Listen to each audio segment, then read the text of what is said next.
We're very pleased to have with us the Dean of the Graduate School of Education, Dr. Wanda Blanchett. Dr. Blanchett earned a BSc at the University of Central Arkansas in the area of mild disabilities and an MSc from the same university in severe profound disabilities.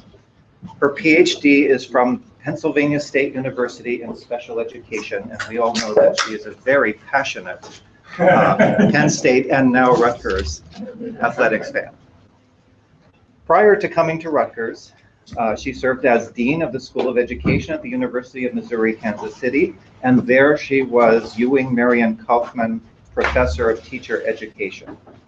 She's also held academic, administrative, and tenured faculty appointments at the University of Colorado at Denver and the University of Wisconsin-Milwaukee.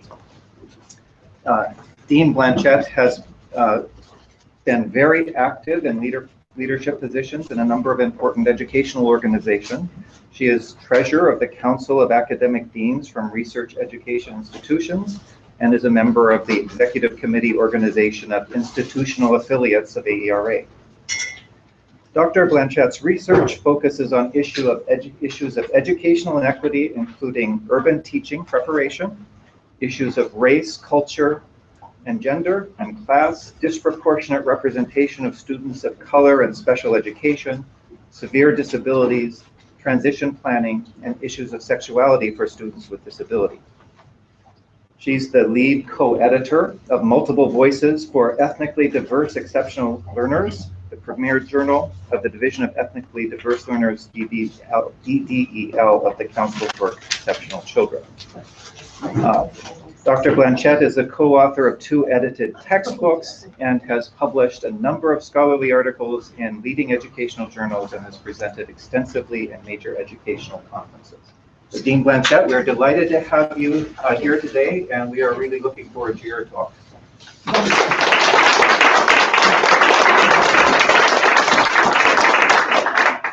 Well, thank you, Professor Chin.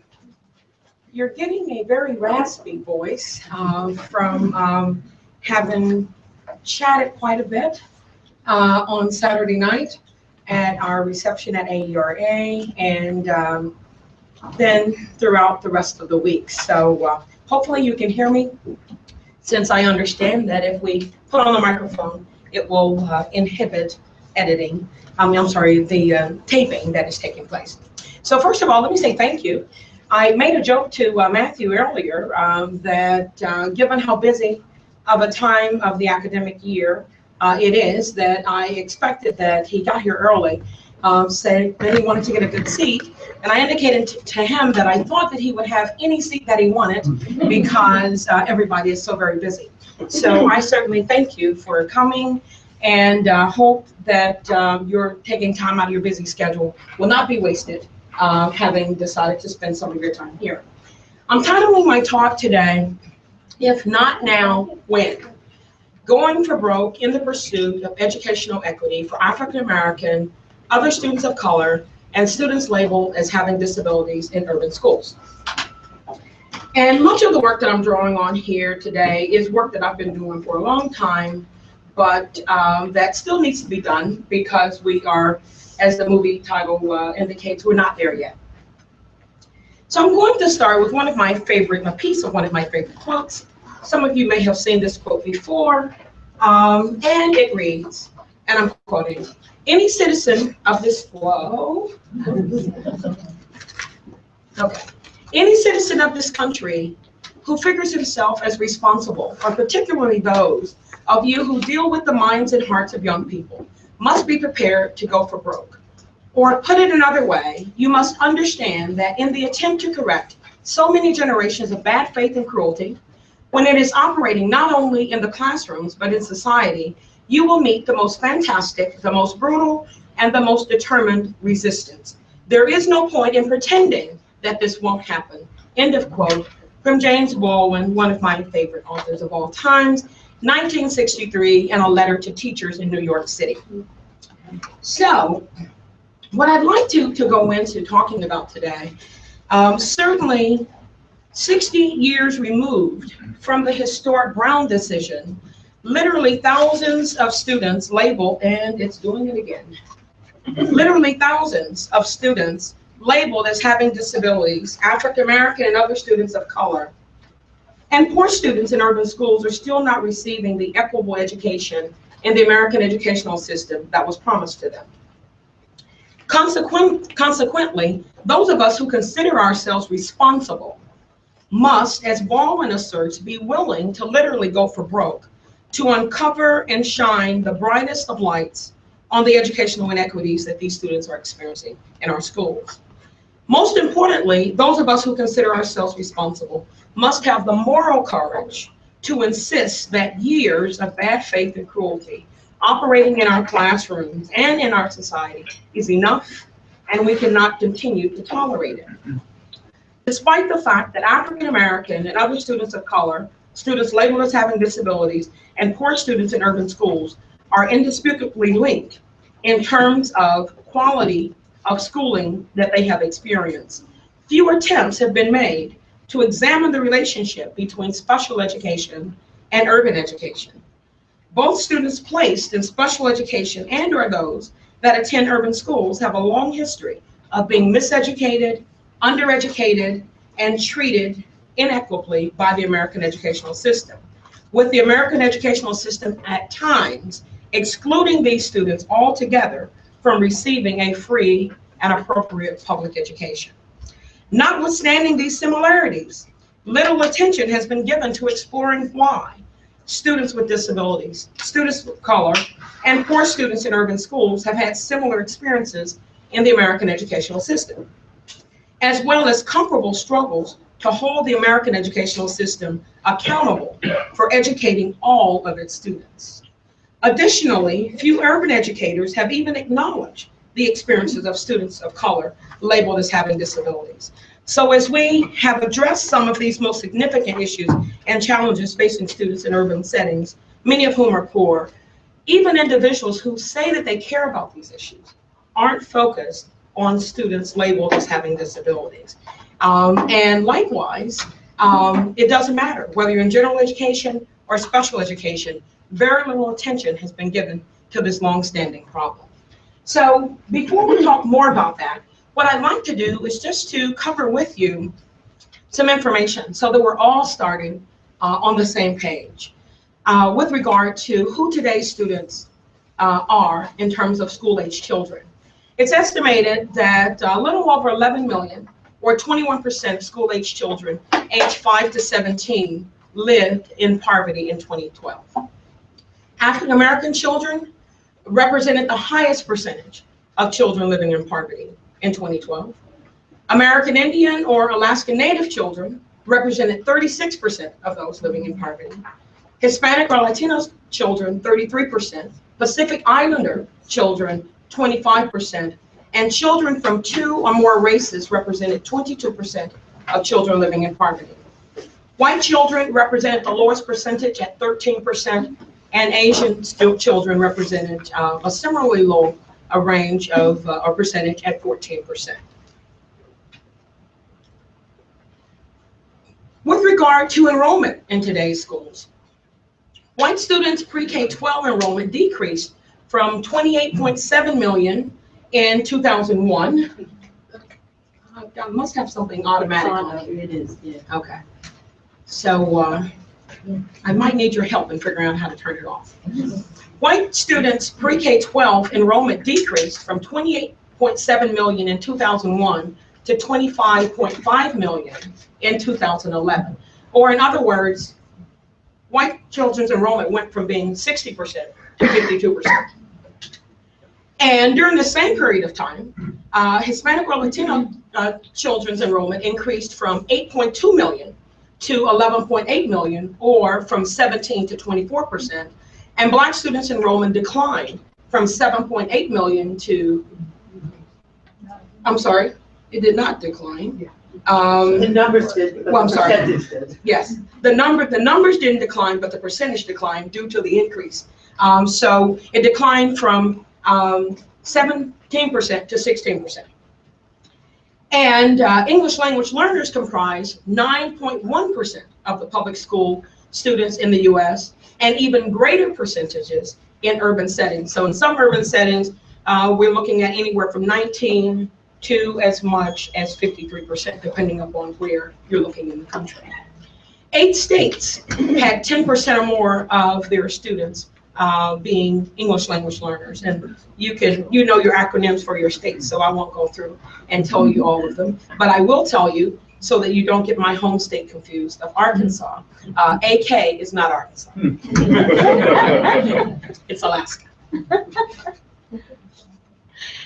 So I wanted to share that information with you because when you look at the stats in terms of the fact that white students are decreasing, and as a matter of fact, by this coming fall, we are expecting that we will see an even further decrease. So continually, we're seeing Hispanic and or Latino children's representation in our schools continuing to increase. White children's representation is decreasing, as is African-American students to some extent. So I wanted to share this information about who are today's children because it has significant implications for what we do as a graduate school of education and what we do as educators who are concerned about and engaged in the preparation of educators for the future. So I want to give you a brief historical context. Now, of course, I've written a couple of papers just about the historical context. So this is going to be very, very brief. So first of all, when we look at students of color's experience in the American educational system, we have to go back and remember the decision in Plessy versus Ferguson. And I know we've got some historians in the room who could give you lengthy discussions regarding this. But the bottom line is that Plessy versus Ferguson established that separate was indeed equal. And segregated schools were the law of the land. And so that's the historical treatment. And then, of course, we saw the Brown decision in 1954 that said that separate was not equal and that we should have integrated schools with all deliberate speed. And of course, we know that that was so speedy that it never really occurred. So, one of the things that I was able to do, and some other people have been able to do in our research, is to look at the relationship between court-ordered desegregation and disproportionality in special education. So, starting as early as 1968, Lloyd Dunn, who was then the president of the Council for Exceptional Children. Those of you who are outside of special education, the Council for Exceptional Children is the largest, it's the AERA, if you will, of special education. And Lloyd Dunn, as president of CEC, started to notice a couple of trends, and he brought it to the attention of individuals by writing a paper in 1968, where he talked about the fact that he was seeing large numbers of African-American children being identified and placed in special education at rates that defied logic, given their relative representation in the overall general school population. So he called attention to it. He was able to point specifically to what was going on in New York City in particular, relative to resegregation of African-American children in special education. And specifically, he called attention to something that a lot of people had noticed, which is the fact that when African-American children were identified and labeled as having disabilities, they were placed in the most severe categories of intellectual disabilities. Even when their white peers had even far more visible disabilities. And so he started to question, what is this about? And of course, the field at the time, because keep in mind that special education is a relatively young field still, having only really emerged in a real systematic way after the passage of the Public Law 94-142 in 1975. So you start to think about him calling attention to this issue at a time before we really even had educational rights for children with disabilities. So I'm also hitting on my second set of the slide here. So prior to 1975 and this legislative mandate that all children be provided a free and appropriate public education in the least restrictive environment, prior to that, children with disabilities have been primarily educated in institutional kinds of settings. And I know I'm talking to the choir in some regards because we've got some folks in the room that have been doing work in this area for many years and are well aware of some of this history. So one of the things that's really, really unique to me is the fact that when we think about Public Law 94-142 and how it even came about, it came about with parents looking at the decision in the Brown case and then coming back and litigating again and saying, wait a minute, if separate is not equal in a situation for African American children and the few Mexican American children that were attached to that lawsuit, well then maybe we have a ground for being able to demand that we have free and appropriate public education for children with disabilities. So one of the things that I've illustrated in my work is that it's ironic that special education really was able to piggyback, if you will, off of the Brown decision, but now has become the new form of segregation. Okay, you with me? Okay, so a couple of things that I want to mention. We tend to talk about the issues, though, in terms of disproportionality and the experiences of children of color, particularly those in urban settings, as being separate issues. And what I've tried to do in my work, and others have tried to do as well, is to illustrate how they are interconnected. So despite the combined enrollment of students of color being at an all-time high, the teaching force is still overwhelmingly white and female. As a matter of fact, according to the latest statistics, it's even whiter than it was 15 years ago. And there are a number of reasons why the research suggests that this is the case. First of all, you may recall, and I hate to keep giving so many history lessons, but you can't assume anything in American culture, because if we can leave something out, most of the time we will have done so. So the reason why, there are a number of reasons. First of all, if we go back to segregated schools in the US, of course, there was a very large African-American teaching force that was serving children in those schools. Now, another part of our history that we kind of jump over and don't discuss in great detail is the fact that after some of the schools became integrated, now mind you, never to the extent in most instances that it should have occurred. And there's a lot more research out there. You can check out the work that's been done and being done by the UCLA Civil Rights Project, the work that's been done previously by the Harvard Civil Rights Project when the UCLA group was at Harvard. But there's extensive work, Gary Orfield's work and that of others, that really points to and links what occurred during all of those years of the fight, and then also very carefully marking the resegregation in urban schools. So any ground that was made with regard to integrating schools in the 70s and early 80s has now been lost. And like I said, that's a whole nother paper. I won't go into it in great detail. But I want to come back to the teachers.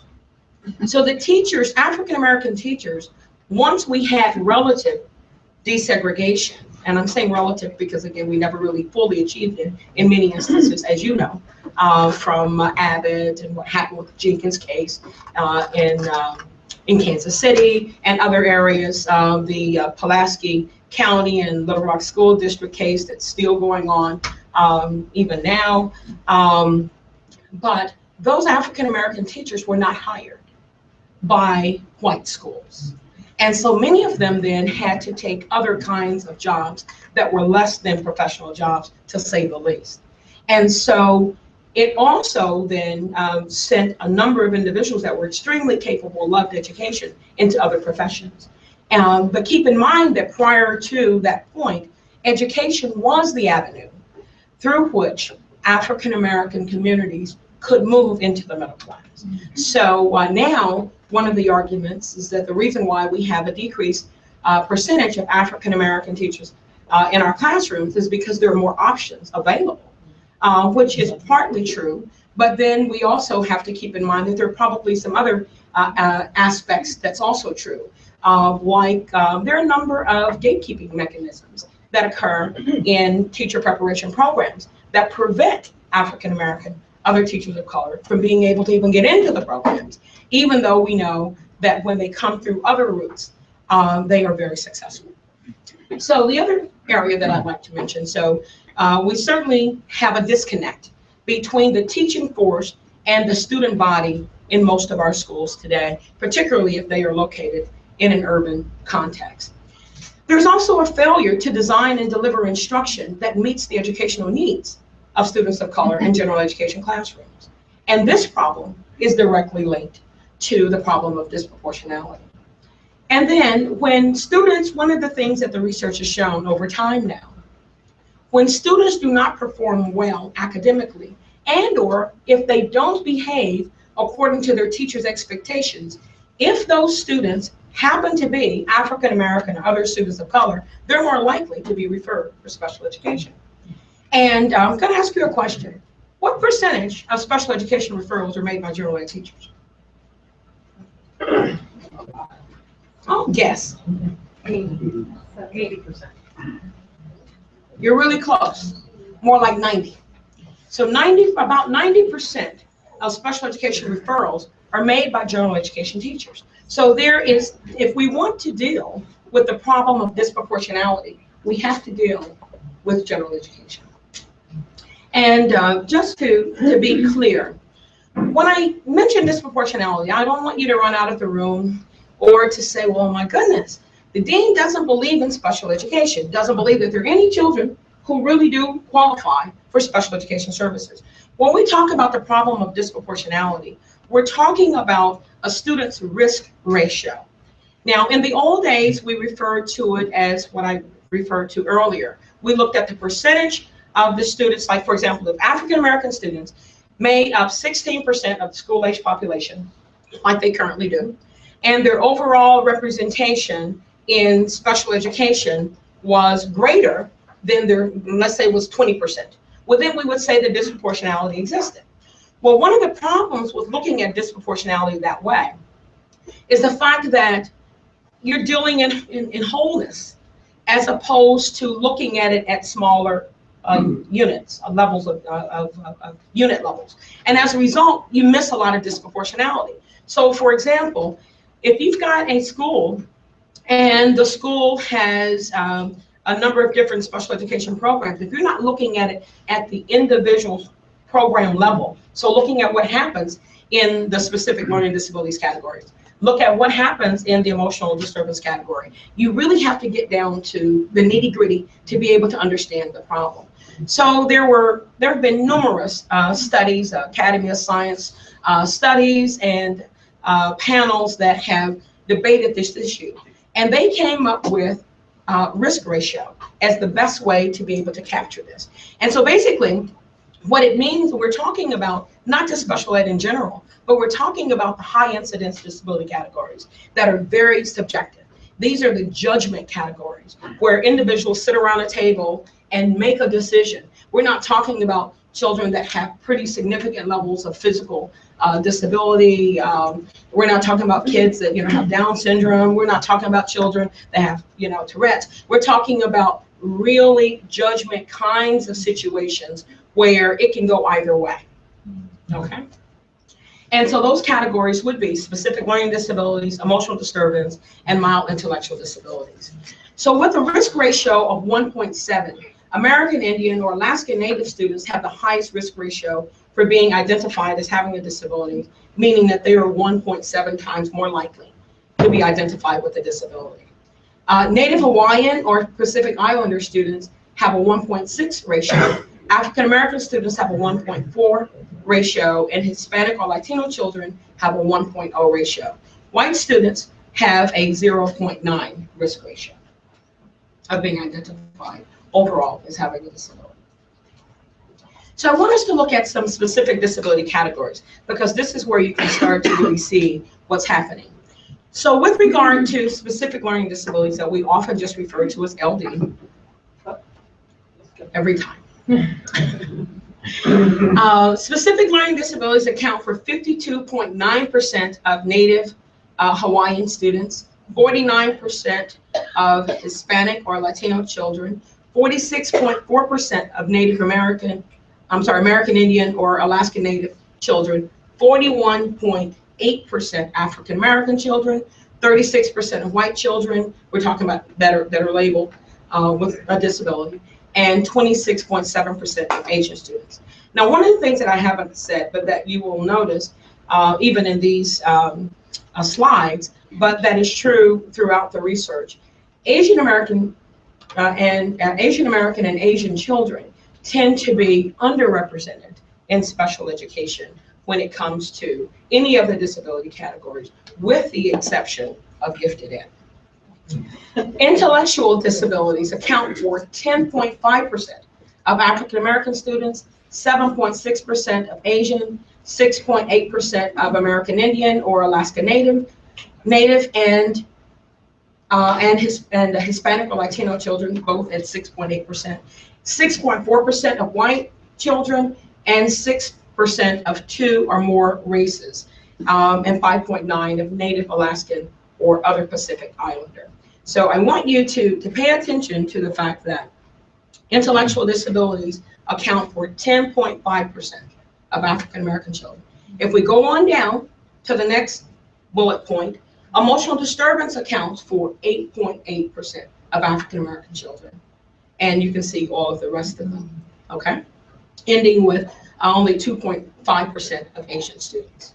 So in both the category of intellectual disabilities and emotional disturbance, both of which are categories that carry significant stigma attached to them, you see that African American children have large representations there. So I want to, the other component, and I wrote a paper several years ago where I talked about the fact that if special education was doing great things with children, meaning that if kids of color were being placed in special education programs, and as a result of being placed in these programs, they were getting high quality services, they were able to catch up, and then be able to move out and exit special education, go on to post-secondary education, I don't think any of us would have that big of a problem with it, right? And if it didn't carry some negativity in terms of the labels. But that's not what's occurring for a lot of these children. The children that I'm talking about, which is a whole nother paper that I wrote in Teachers College Record, Disability Studies Quarterly, several years ago. And I talked about, well, what are the outcomes for children of color placed in special education? They are not the ones that are exiting. Most of them never get out of special education. They're not going on to post-secondary education, and they have high rates of unemployment or underemployment when they leave school. So part of the other issue is, okay, well, what's happening? And this other issue relates to where they're placed, because we know that children that are placed in the general education classroom and fully included are more likely to be the children that are prepared for college and can go on to college and excel.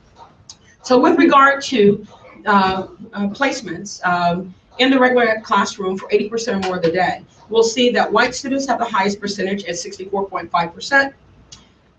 We'll see that Hispanic or Latino children are placed for 80% or more of the day at 60.1%. Asian students at 56.6%. But I'll point out that when Asian American students or Asian students are placed in special education, they tend to have far more significant disabilities, okay? African American students are placed in the general ed classroom at 55.6% for 80% or more of the day, and the lowest percentage is for Native Hawaiian or Pacific Islander at 53.9%. So let's talk about other environments. Now, how many of you know what other environments mean? Yes, ma'am. What we call these isolated classes. Yeah. Special ed teachers who may not have any certification in their subject teach, where they determine that this child can't be in a mainstream classroom. Other environments include separate schools altogether, correctional facilities, and the like, okay? Yes, Does it include self-contained classes in a general ed environment? well, self-contained classrooms that are Self-contained located at the, In a school? yes, In a and general ed yes, school? Okay. yes, it does. These are the most, they tend to be the most restrictive environments. So environments where you're more likely to not encounter your peers without disabilities. And you'll see that African-American students are placed in this particular category more frequently than our other students. But it could be in specialized kinds of schools for behavior. It could be, like I said, correctional facilities. It could be a psychiatric hospital. It could be homebound. It could be any number of things. Okay. So I contend that what we're doing in general ed in terms of not adequately preparing teachers to meet the needs of all children have resulted in 4 subsystems of the American educational system. And I'm just going to cover those very briefly for you, and then I will be done and we can have a dialogue. So despite the intended and promise of the historic Brown decision, we have 4 subsystems of the American public education system. The first is a general education system for children who are disproportionately white and perceived to be normal or without disabilities. These students often attend schools where their teachers are highly educated and credentialed, meaning that the teachers were not hired with emergency licenses, and often hold master's degrees or higher degrees in the subject area in which they teach. More importantly, these students are exposed to a rigorous college preparatory curriculum, including advanced placement classes, travel abroad programs, access to 3 or more foreign language programs, the latest technology, and state-of-the-art science labs. The second subsystem is an American educational system in general education for children who are disproportionately African American and other students of color and perceived to be normal or without disabilities. These students are likely to attend schools that are deemed high poverty and that have high turnover of teaching and instructional staff, a high number of less experienced, uncertified, and provisionally licensed teachers, subpar facilities and learning resources, limited or no access to technology, 1 or no foreign language programs, few educational specialists in math and science and reading, few advanced placement classes or advanced classes period, and no travel abroad programs. These schools are often described and have often been described by Siegel and Hawley and Frankenberg as schools describe these schools in the South as being defined by double isolation by both race and poverty. The third subsystem in the American educational system is special education for children who are disproportionately white and perceived as having disabilities. These children may be prejudicially perceived by some as not normal, but may be of varying ability, some requiring no support to excel academically and to participate in all facets of life, and some requiring extensive ongoing support just to maintain life and certainly to acquire academic skills. These students are more likely to be fully included in general education classes at the schools described above in the first subsystem, meaning that all of their educational supports, such as special education services, physical therapy, speech and language therapy, and occupational therapy, are often provided in the context of the general education curriculum. These students are not pulled out or segregated from their non-disabled peers for services. Many of them graduate from high school with a regular diploma. Typically, they are precisely the students with disabilities who go on to post-secondary education. Subsystem is the special education system for children who are disproportionately African American and other students of color identified as having disabilities. These students are also perceived to not be normal like their white peers described in the third system, and may be of varying ability. However, unlike their white peers, they often are excluded from inclusive education classrooms and programs in the general ed curriculum. They tend to spend 40% or less of their school day in general education classes, meaning that they spend 60% or more of their entire day in segregated special education placements, with some of these students even spending their entire school day in separate classrooms and separate schools. They are also more likely to have uncertified or provisionally licensed teachers and graduate with a certificate of attendance or completion rather than a high school diploma. So I say to you, if not now, when? What does going for broke mean? It's now time for our American society,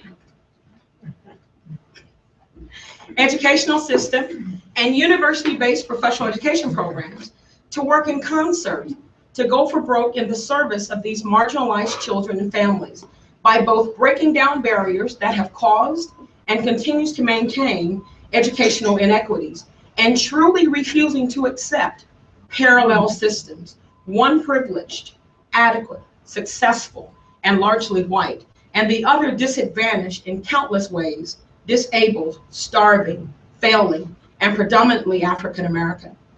And I'm quoting from Ayers and Ford. So if we're serious about going for broke, what would we do? We would commit to owning the problem of the failure of the American educational system to serve all children well, including African American, other students of color, children in urban settings, and children who are poor and labeled as having a disability. We would really own this problem as a society, and we would unite as a body of scholars concerned about equity. Continuing to fight for the dismantling of 4 subsystems of the American educational system in favor of a unified system that equitably serves all children in truly integrated learning environments with all of the resources that they need in order to excel. If we were really serious about going for broke, we would commit to rethinking how we prepare general education teachers, regardless of their backgrounds. So we've got a number of individuals, and I concur with them, that we need to diversify the teaching force. We absolutely need to do that. But we can't assume that diversification alone will cure many years of cruelty that have been operating in our schools, because all children are taught very similar things from a very early background. And while there might come with greater diversity, some different frameworks and worldviews, much of what's intact that prevent children from being able to excel is intact for all people.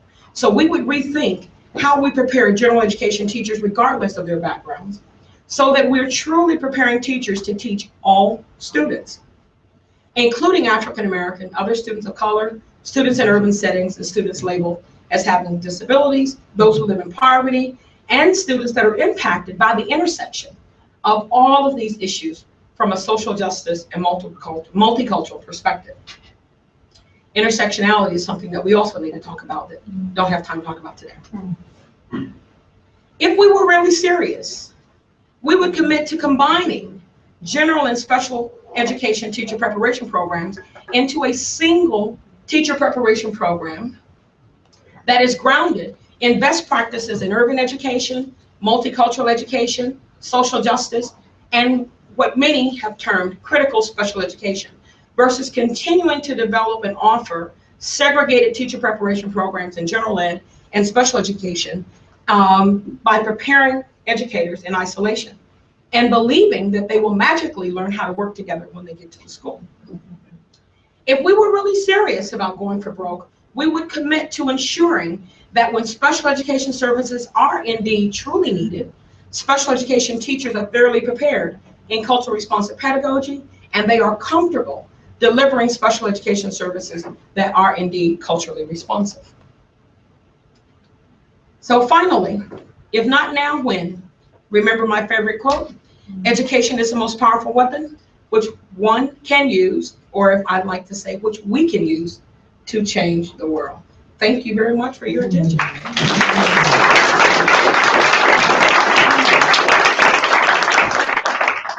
So you might have a question or two. I have about 2 minutes. No, I'm joking.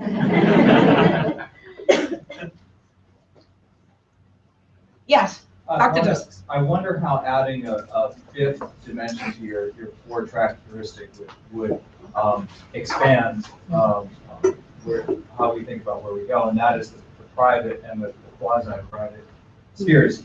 As you know, some of the question, what is private or public, hinges on questions of do we accept kids who have special needs, as well as the issue of race. Right. That's true.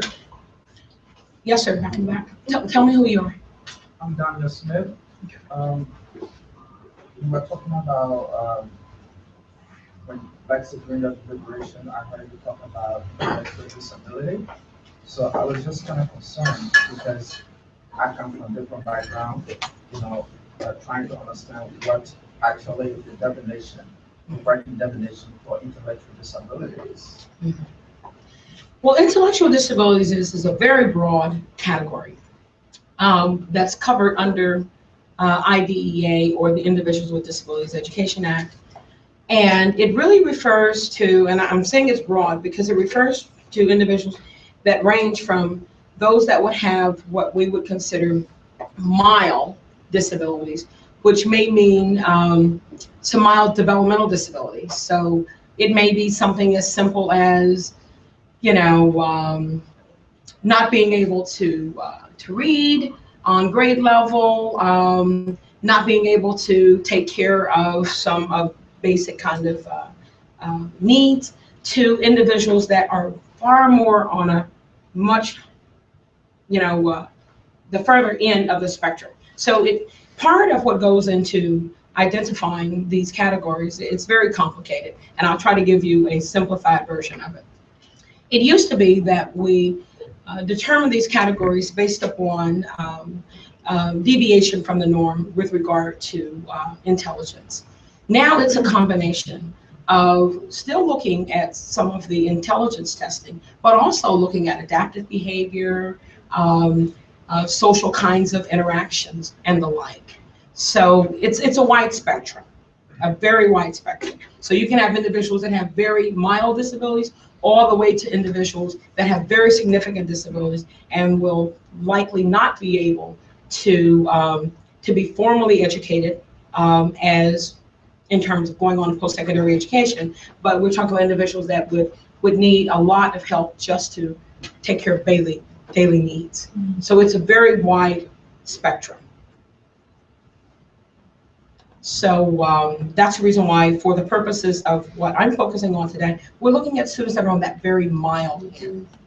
We're not talking about students that would be in what would be called that moderate to more severe end of mental retardation and or developmental disabilities.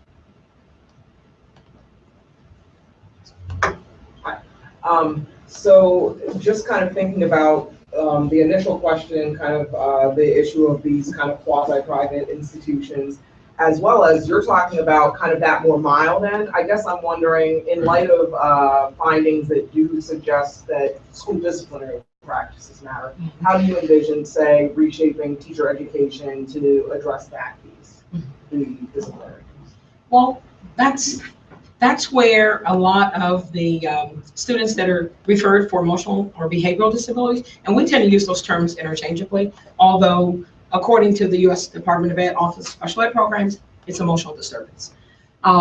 We know that a large number of children that end up being identified as having emotional behavioral disabilities are students that have had, conduct disorders, are perceived to have conduct disorders, have had multiple suspensions, a lot of disciplinary kinds of actions that occur. And we know that African American males tend to be tremendously represented in that category, and males in general, regardless of their background or races. But I still think it comes back to the same set of issues. So much of this, I believe, has to do with how prepared teachers are to deal with students. And to understand and allow children to be children. That's the other part. There are any number of situations that have been clearly documented where I'm going to be a very specific example. Just happen to think of this one. So years ago, when I was starting my career at Syracuse University, and I was supervising student teachers, I had a student teacher that was placed at a school, and I got a call from the principal telling me that I needed to come down to the building. Of course, as a student teacher supervisor, last thing you want is a call saying you need to come to the building, right? So I go to the building, and the student teacher had removed a first grader from the classroom and had indicated that he had sexually harassed another first grader. This was a true story. And so when I get to the building, she was like, I didn't know what to do. I've taken him to the principal's office. He's sexually harassed, let's say for the sake of argument, his name was Dante. He sexually harassed Emily. And so, I took him to the office. And so I'm like, okay, tell me what happened. So she tells me that Dante had said to Emily during some kind of a group time, "Come here, girl, and give me some of that thing." And so, anyway, so she said, "That's sexual harassment." And I'm like, he's in first grade. So I go down to the office. The principal hadn't gotten to him yet because she had a long line of other little boys that were waiting for her. And so I sit down next to him and I pulled him, and he was scared, he's crying. And so I take him on over, and I said, "Dante, can you tell me what you said to Emily?" He said, "I said, 'Come here, girl, give me some of that thing.'" And I said, "What did you mean by that?" He says, "I don't know." He did. He says, "I don't know." And I said, "Where did you hear that?" He said, "My brother said it to his girlfriend last night." And so, he says, "And I like her, so I said it." So needless to say, we headed off a potential situation, because one of the things that the research says is that it starts with things like that, in terms of a lot of African-American boys ending up being labeled as having emotional disturbance. It starts with something happening that is perceived to be out of the norm or inappropriate, and then they get this little history of going to the principal's office, and it just keeps escalating and escalating and escalating until it's like, oh my goodness, Dante's been here 5 times. He's now in 3rd grade. We should probably, refer him. So and I'm not saying that all situations are as simple as that one. I'm not saying that by any means, but clearly we had a cultural mismatch going on here, right? Because I understood very quickly that he's in 1st grade. What is he going to do, even if she came there, right? So we have nothing to worry about. Yes, Nora. So along those same lines, around the over-disciplining of African-American kids, African-American boys in particular, what about categories like ADHD? So those are not, or they can be classified as 504, not as under an IEP, right? And so in my experience, my personal experience as a teacher, when I taught in a primarily African-American school, we used to, one of the aides who delivered the meds would call Tuskegee every day when the little black boys would line up to get their meds, because we had such an overrepresentation of kids labeled with ADHD. And there was a doctor that basically our special ed team just funneled kids to this one particular doctor who labeled them, and this was in a low-income community. And I wonder what kind of data we have around that, because many of these kids were not, or didn't have IEPs. They just had 504 plans. So I wonder if you could talk a little bit about that. Well, Section 504 is covered. Okay. So a student can have an IEP due to qualifying for services under Section 504. And a few years ago, I can't remember exactly what year, Matthew may remember, but OSEP dropped ADHD and went just to ADD. But I can't remember, what's that been about, maybe a decade ago? Well, this has to do with the evolution of the DSM system and the conceptions of ADHD. And they left behind the concept of attention deficit disorders is separate, then went to the two, hyperactive impulsive. Right. But I thought you were going to talk about the OSEP, the 1990 and other letters, and the evolution where we could serve kids with ADHD under IDEA, initially, they're health impaired, but also now with the primary diet, labeling. That's true.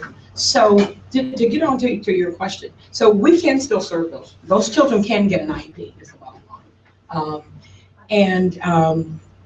The other thing though that we that I think is important to think about, it still goes back. This problem still goes back to the larger issue that we're talking about. Right. In many instances, the kids that end up on medication are children who are poor, whose families are relying completely on the school district to tell them what is necessary in order for their child to be able to be successful. And you think about being a parent, and if I've had to take off work, and I'm losing money every time I take off work, but if I have to take off work 5 times to come down to the school with, with my kid, and you tell me that if I put him on medication, there's a good likelihood that I'm not going to have to keep coming down here, and he's going to be able to benefit better from school, well, then that's what usually happens. Unfortunately, there are those doctors that schools do work with. I can remember a time, now we're long past this, and I think this is good, but when early in my career of teaching, we, as the special ed teachers, were tasked with taking the kids to the doctor. And so, of course, now none of that is legal anymore to do. So it still boils down to, we should think about the children as if they're our children and our nieces and our nephews. And would we just recommend medication? I mean, I can tell you as a parent of a child who does have ADD, there's no H in him at all. As I can tell you that, we really looked at a full range of options for him before deciding for a short period of time to put him on Midland. So I do think that this is another way in which parents are not created equal in terms of their political as well as social capital to be able to advocate for their children. But that's where it takes teachers that are not looking for the easy fix, because for a lot of kids, the side effects are really pretty significant. And there are now new developments in dietary, supplements and or restrictions that can help to control some of these issues. So I would hope that we're looking at the full range and not just relying on the medication. Because the other thing we have to think about, if a child goes on medication in elementary school, that's a long time to have, and because we do know about what happens in adulthood, and in real severe cases, it does persist into adulthood. But we also hope that you would learn some strategies along the way that would allow you to be able to, because a lot of us operate with ADD in the academy and do a very, very good job because we've learned some strategies over the years to be able to manage. So I would hope it'd be that full continuum as opposed to just medication. Yes, Karen? And then we're coming back over here.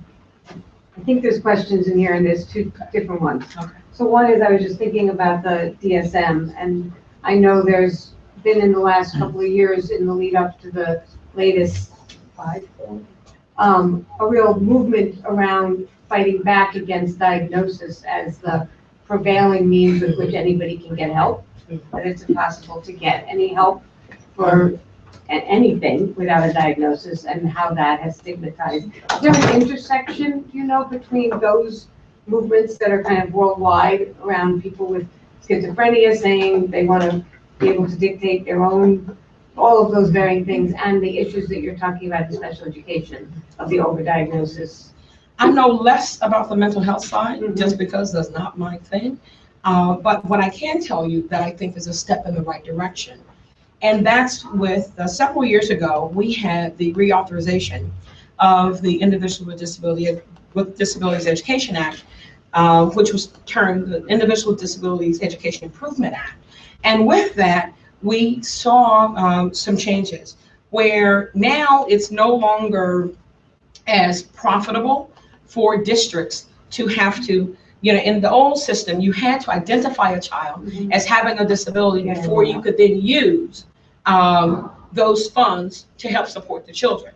Well, with the Disabilities with Education Improvement Act, that's no longer the case. So you can have a child that you suspect is having some difficulties, and you can provide them services now without having to give them an official label. So I'm hoping that we don't know, the jury's still out, and then the whole identification process has also changed. And so as we've gone to response to intervention, and again, the jury's still out on some of these new ways of viewing things, but the idea was to try to combat some of the disproportionality that we see. There also was no financial incentive, and there still isn't really any serious financial incentive for districts to lower their special education numbers, because the funding formula is still based upon headcount. And so as long as that's the case, I think we're still going to see overrepresentation. And then I think legitimately, having done lots of focus groups with teachers and others that are responsible for the referral process, they legitimately are looking for places to send kids they don't know what to do with. So I still think it comes back to us and ensuring that we are adequately preparing all teachers to meet the needs of all children.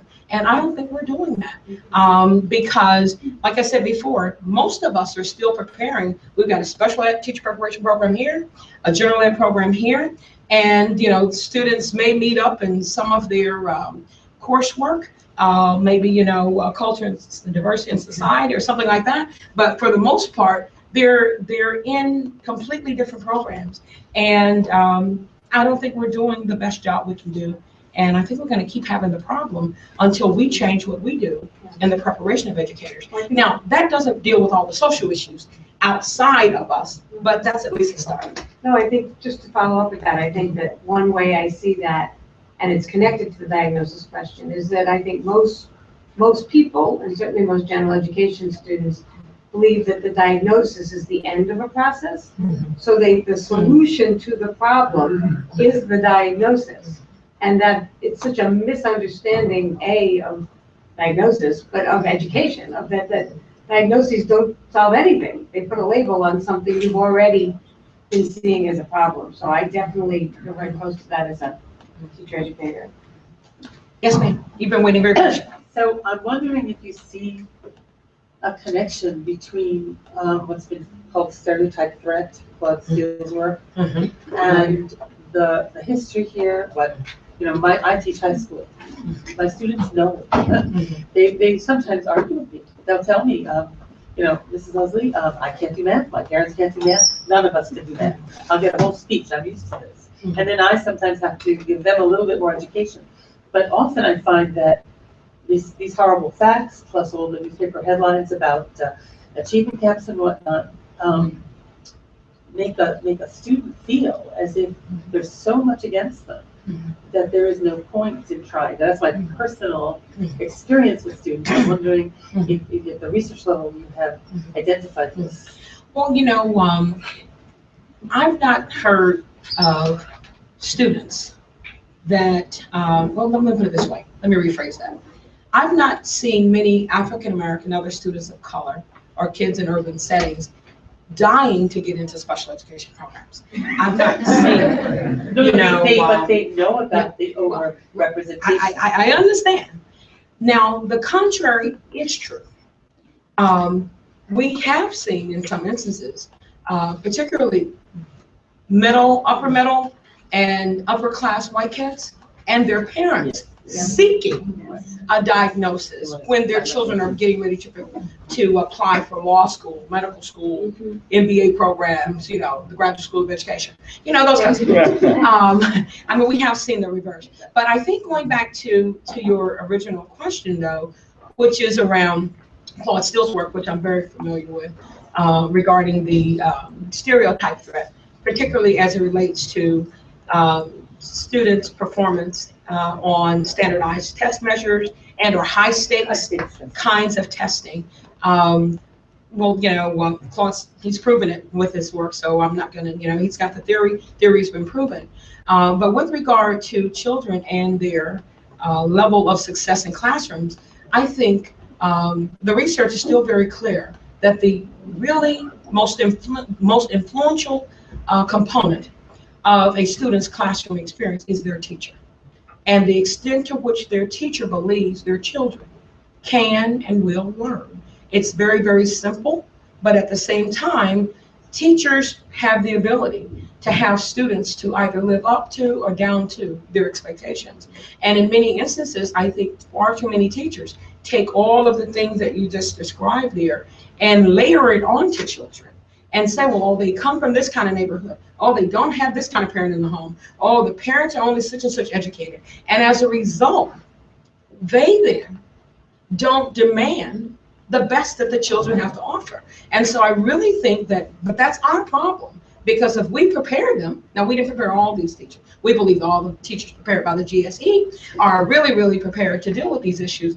But you know, the truth of the matter is, if teachers are not prepared to teach all children and to be able to bridge the gaps between the subject matter and or the content and skills and the children's backgrounds, well, then that's on us as teacher educators. We have to own that part. We can't, you know, necessarily do anything about what people come to us with in terms of baggage, but our program should be robust enough, rigorous enough, that we help students to unpack a lot of that, so that all of the prevailing thoughts of negativity about what their students can and can't do, we have had them interrogate them while they're with us, and we only stamp them to go out with a license if they're ready. And so I don't think that we do the best job of that. I think we sometimes look for excuses for some of our students when they're not willing to go places that we need them to go to. It's, oh, well, you know what? And it's true, we only come with what we come with. But we have an obligation to have a program that really allows them to engage in significant introspective work and leave with a real commitment to getting the best out of all kids. And I think on that note, I'm done. Thank you.